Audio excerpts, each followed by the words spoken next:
నమస్కారం, నా పేరు శివ. అందరూ ఎలా ఉన్నారు ఫ్రెండ్స్? ఇవాళ వీడియోలో ఈపీఎఫ్ ఖాతాదారులకి ఒక ఇంపార్టెంట్ విషయాన్ని నేను చెప్పబోతున్నాను అండి. Ministry of labour and employment వాళ్ళు ఏంటంటే ఒక ఇయర్ ఎండింగ్ రివ్యూ అనేది రిలీజ్ చేశారండి. ఇప్పటి వరకు ఏంటంటే ఈపీఎఫ్ఓ సంబంధించిన కానివ్వండి, ప్రతి ఒక్క దాంట్లోని వాళ్ళు ఏమేమి తీసుకొచ్చారు కొత్త అప్డేట్స్ అనేవి క్లియర్గా అంటే ఒక రివ్యూ అనేది ఇయర్ ఎండింగ్ రివ్యూ అనేది మనకి తీసుకురావడం జరిగిందనమాట. వాటిలో మనకి ఈపీఎఫ్ఓ సంబంధించిన కొత్త విషయాలు ఏమేమి జరిగాయి అనేది మనం క్లియర్గా తెలుసుకోబోతున్నాం అనమాట. ఎందుకంటే చాలామంది మన సబ్స్క్రైబర్స్ ఉన్నారు, అంటే రెగ్యులర్గా ఫాలో అయ్యే వాళ్ళకి విషయాలు తెలుసు, కానీ ఇప్పుడు కొత్తగా వచ్చిన వాళ్ళు కానివ్వండి, కొంతమంది మిస్ అయిన వాళ్ళు కానివ్వండి, ఈ ఇయర్లో మనకి కొత్త అప్డేట్స్ వచ్చాయి ఏంటి అనేది తెలుసుకోవడం కోసం, మీకు ఒక అవగాహన కోసం అని చెప్పేసి నేను దాని గురించి చెప్తాను. ఓకేనా? అయితే వీడియోలోకి వెళ్ళే ముందు ఇలాంటి విషయాలు మీరు మరింత తెలుసుకోవడం కింద సబ్స్క్రైబ్ బటన్ ఉంది, దాన్ని ట్యాప్ చేసి మనం సబ్స్క్రైబ్ చేసి పక్కనే ఉన్న బెల్ బటన్ని యాక్టివేట్ చేయండి. అనేది కాకుండా లైక్ చేయండి. లైక్ చేస్తే ఇలాంటి వీడియోస్ అందరికి చేరుకుంటాయి. Please like.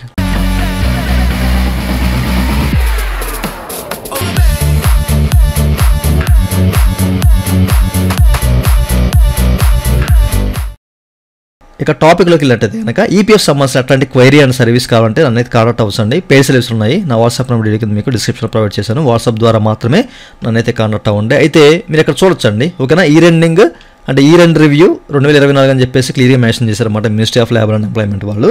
అయితే ఒక ministry of labour and employment సంబంధించిన సోషల్ సెక్యూరిటీ స్కీమ్స్ అనేవి అనేక రకాలు ఉన్నాయండి. ఇప్పుడు మనకి ఈశ్రామ్ కానివ్వండి, ఈఎస్ఐసి కానివ్వండి, ఈపీఎఫ్ఓ కానివ్వండి, ఓకేనా, అలాగే ఎన్సీఎస్ పోర్టల్ సంబంధించి కానివ్వండి, చాలా రకాలు ఉన్నాయన్నమాట స్కీమ్స్ అనేవి మన ఎంప్లాయీస్కి లేబర్స్కి.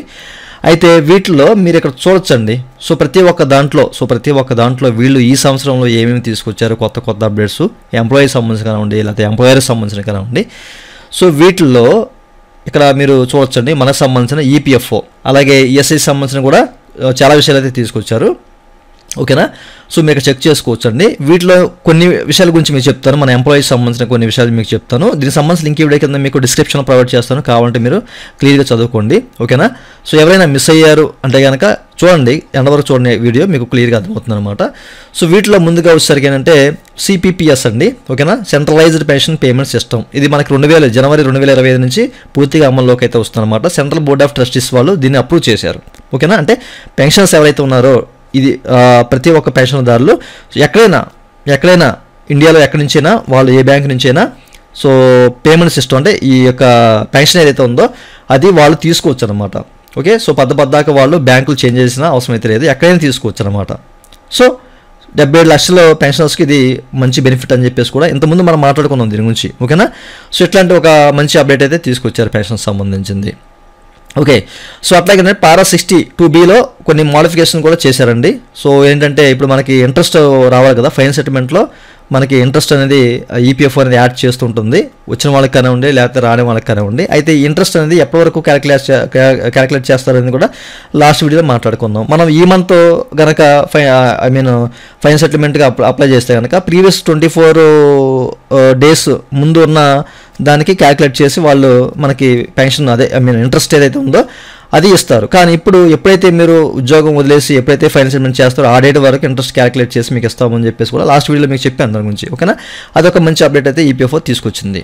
అట్లాగే ఇంకోటి ఏంటంటే క్లైమ్ సెటిల్మెంట్స్ అండి. ఇప్పుడు ఈ ఆటో క్లైమ్ సెటిల్మెంట్స్ దీని యొక్క లిమిట్ అనేది ఈపీఎఫ్ఓ అనేది పెంచింది. 50,000 నుంచి ₹1,00,000 వరకు ఆటో క్లైమ్స్ ఏవైతే ఉంటాయో దానికి సంబంధించిన లిమిట్ అయితే ₹1,00,000 వరకు పెంచింది అనమాట. దీని గురించి కూడా మనం మాట్లాడుకున్నాము. ఓకే? ఇదొక మంచి అప్డేట్ అయితే ఈపీఎఫ్ఓ తీసుకొచ్చింది. ఎవరైనా క్లెయిమ్ పెడితే కనుక ఆ క్లెయిమ్ ఇల్నెస్ కానివ్వండి లేకపోతే ఏదైనా మ్యారేజ్ అండ్ ఏదైనా సంథింగ్ క్లెయిమ్ పెట్టినప్పుడు అది ఆటో క్లెయిమ్ కింద వెళ్ళింది అనుకోండి, మీకు 50,000 నుంచి ₹1,00,000 వరకు, అంటే ఇప్పుడు ₹1,00,000 మీరు పెట్టారంటే ₹1,00,000 మీకు వస్తుంది అనమాట. ఇది ఒక మంచి అప్డేట్ అయితే ఈపీఎఫ్ఓ తీసుకొచ్చింది. దీని గురించి కూడా మనం మాట్లాడుకున్నాం. ఆ తర్వాత చెక్ లీవ్స్ కానివ్వండి అలాగే బ్యాంక్ పాస్బుక్లు కానివ్వండి. ఓకేనా?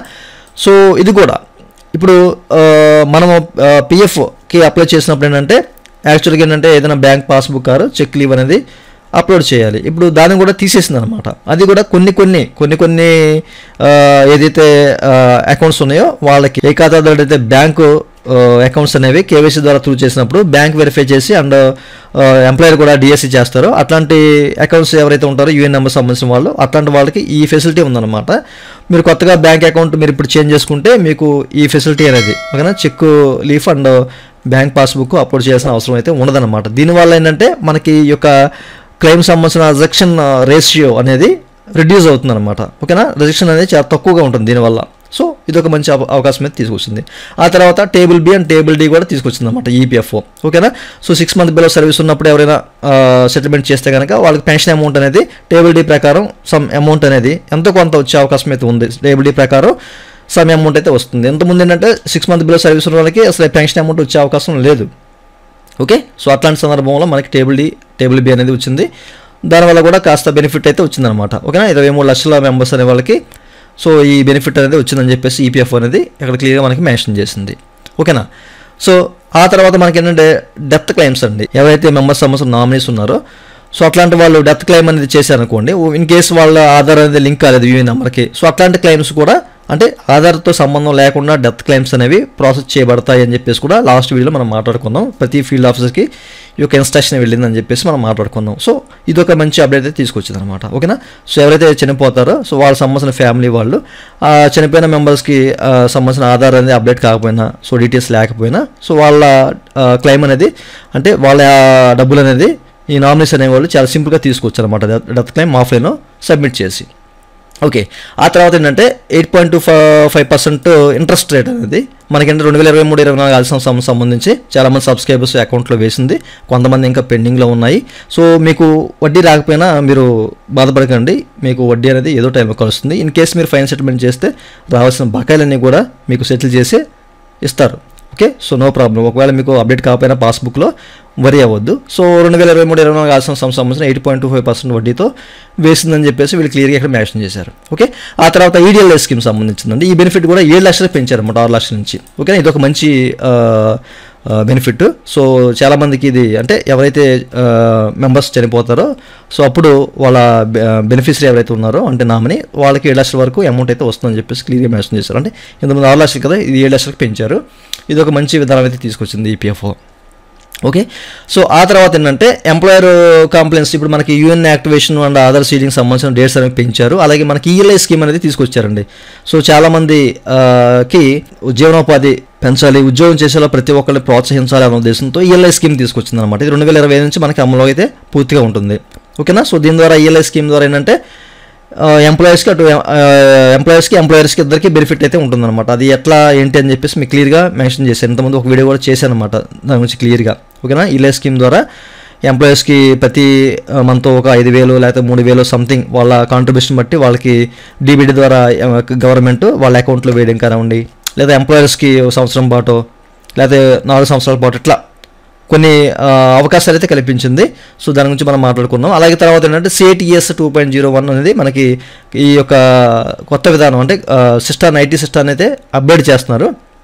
ఓకేనా, ఇది జనవరి 2025 నుంచి అమల్లోకి అయితే వస్తుంది. అంటే జనవరి 20 తర్వాత దీన్ని అందుబాటులో తీసుకురావాలి ఈ CATS 2.01 అని చెప్పేసి ఐటీ సిస్టమ్ని అప్డేట్ చేసి తీసుకురావాలన్న ఉద్దేశంతో వీళ్ళైతే కృషి చేస్తున్నారు. దీని ద్వారా మనకి ఇంకా ముందు 2025లో ఇంకా మంచి అప్డేట్స్ అయితే వచ్చే అవకాశం అయితే ఉంది. సో ఏటీఎం ఫెసిలిటీ కూడా అన్నా కదా, సో ఇట్లాంటివి కూడా వచ్చే అవకాశం అయితే ఉందన్నమాట. ఓకేనా, ఇదొక మంచి అవకాశం అండి. సో ఇట్లా మనకి ఏంటంటే ఈపీఎఫ్ అనేది ఈ 2024 అంటే ఈ ఇయర్ ఎండింగ్లో సో కొత్త విధానాలు తీసుకొచ్చింది ఏంటని చెప్పేసి క్లియర్గా ఇక్కడ మెన్షన్ చేశారనమాట. అలాగే ఇంకా ఈఎస్ఐసి సంబంధించిన కానివ్వండి, ఇంకా మనకేంటంటే ఈ గిగ్ అండ్ ప్లాట్ఫామ్ వర్కర్స్ కానివ్వండి, ఈఎల్ఐ స్కీమ్ సంబంధించి మీకు ఇంతకుముందు చెప్పాను కదా part A, part B, part C గురించి. ఓకేనా, సో ఎవరెవరు ఇందులో బెనిఫిట్ పొందుతారు ఏంటని చెప్పేసి సో క్లియర్గా ఇక్కడ మెన్షన్ చేశారండి. సో లాస్ట్ వీడియో మీకు చెప్పాను దీని గురించి క్లియర్గా ఈఎల్ఐ స్కీమ్ గురించి. ఓకేనా, సో దీనికి సంబంధించి లింక్ వీడియో కింద మీకు డిస్క్రిప్షన్లో ప్రొవైడ్ చేస్తాను. సో ఒకసారి ఓపెన్ చేసి మీరు చదువుకోండి క్లియర్గా. ఓకే, సో చూసారు కదండి మనకి ఈ యొక్క ఇయర్ ఎండ్ రివ్యూ అనేది. సో నిజంగా మంచి అప్డేట్స్ అయితే వచ్చాయి. 2025 తర్వాత కూడా మంచి అప్డేట్సే వస్తాయి, ఇంకా మంచి ఫెసిలిటీస్ అనేవి వస్తాయి ఈపీఎఫ్ఓ ద్వారా అని చెప్పేసి నేను అనుకుంటున్నాను. సో మీరేమనుకుంటున్నారు కింద కామెంట్ సెక్షన్లో కామెంట్ చేయండి. ఓకే, సో ఇదండి వాళ్ళ వీడియో. ఈ వీడియో మీకు నచ్చితే కింద లైక్ చేసి మీరు సపోర్ట్ చేయండి. అలాగే ఇలాంటి విషయాలు మీరు మళ్ళీ తెలుసుకునే కింద సబ్స్క్రైబ్ బటన్ ఉంది, దాన్ని ట్యాప్ చేసి మనం సబ్స్క్రైబ్ చేసి పక్కన ఉన్న బెల్ బటన్ యాక్టివేట్ చేయండి. Thank you for watching and జై హింద్.